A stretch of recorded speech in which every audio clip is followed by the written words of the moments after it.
Miss Jasmine, and we're gonna hop right into today's video. So I wanted to make this video. I've actually wanted to make this video for a few years, and for some reason I just felt like it was never the time and I needed to wait for some magical reason to come to me. But today is the day that we make this video. So this is 9 years after leaving South Florida.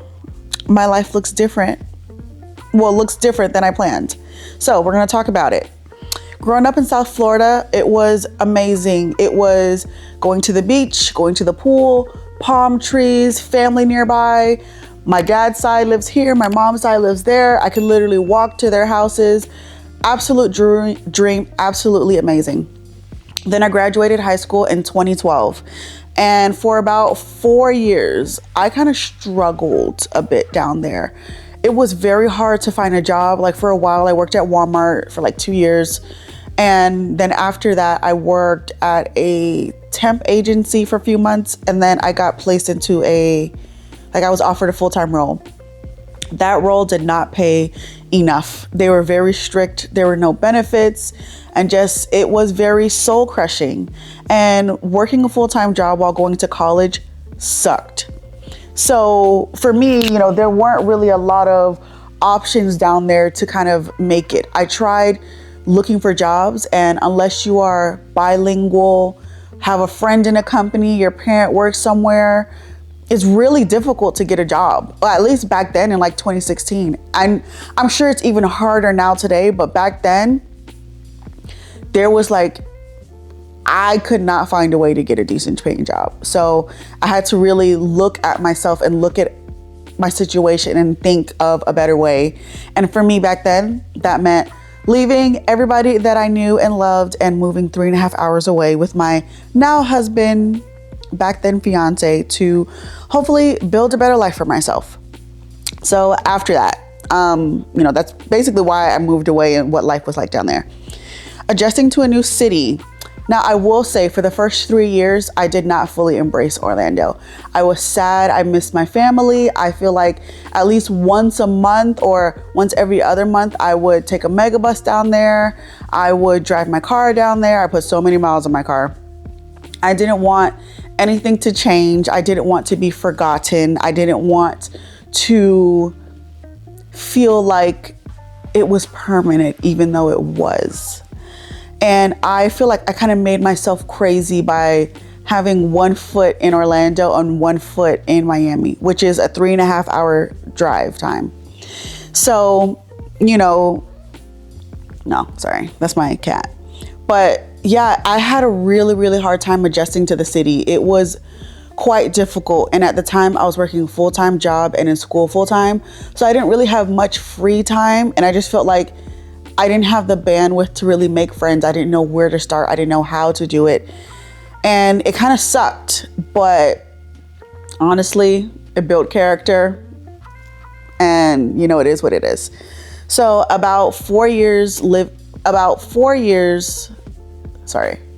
first 4 years when we lived here, we lived in an apartment. And then after we moved out of our first apartment, we bought a home.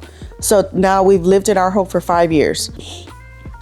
I feel like that is when I really started to embrace our lives here and accept that we were not moving back to South Florida, because there just was no reason.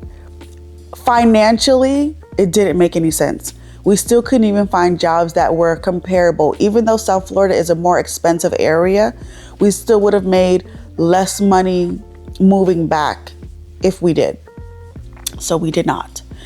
And, when we bought our home, I knew we were probably going to have babies here. We were probably going to be here for a while and then move to our next home. And here we are. We're still here in our first house.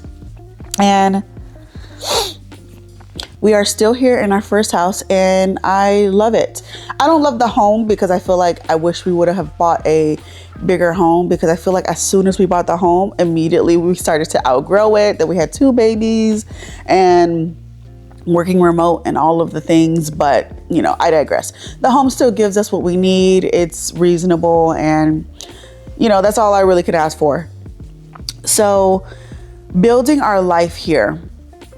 My husband and I really, really tried to make the best life that we could for ourselves. We constantly push ourselves when it came to a career. We constantly tried to immerse ourselves in our neighborhood, the environment, going to local restaurants, you know, going to different parks, volunteering, just all of the things. So even just like hosting people, welcoming family to come and visit, letting people know that they're welcome, having a barbecue, you know, talking to your neighbors and kind of things like that. So I will say over the last 5 years, I really felt like we started to come into our own here and have our own family here.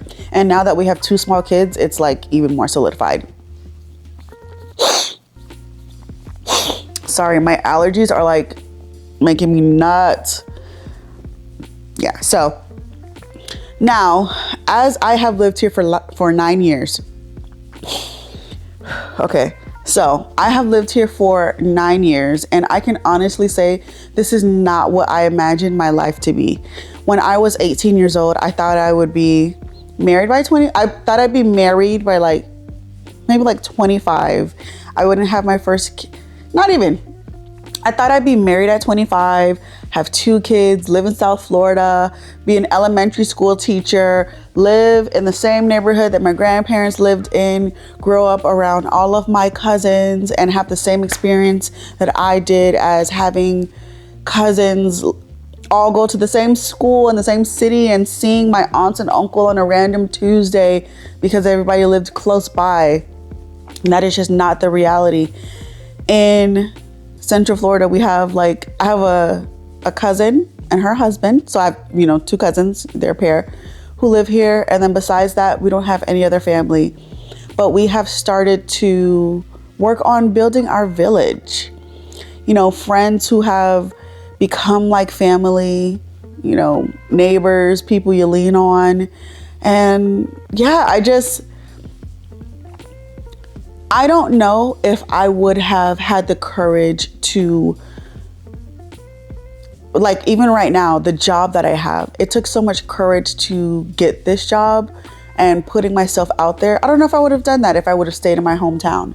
So I feel like although in some, you know, sometimes I think about the, you know, what if scenario of what my life would have looked like if I stayed.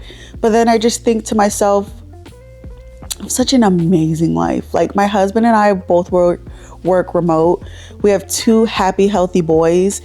And I don't know, I'm happy. Like, I actually am happy. Now, I will say I do miss my family and I wish that I saw them more. So I'm going to make more of an effort to see them. But sometimes just, you kind of got to go with the direction life wants to take you instead of fighting and resisting every change that ever comes into your life. Just acknowledge that sometimes the chapter has ended and maybe it's time to do something else. That doesn't necessarily mean you might have to move 3.5 hours away from your family, but it could even just mean like moving to a different city where you live, or moving to a different side of town. And yeah, or accepting a job that you feel like short term might not be ideal, but long term would give you happiness, growth, financial security. Then I say do that. But yeah, enough rambling. I am going to get ready for the day. It is about 6:30, so I wake my kids up soon and they have to get ready for school. But yeah, I just wanted to come on here and make this video and share, you know, some of an idea, a topic that has been in my mind for years now that I've just never talked about out loud. So I hope you have a great day, and I will see you in the next video.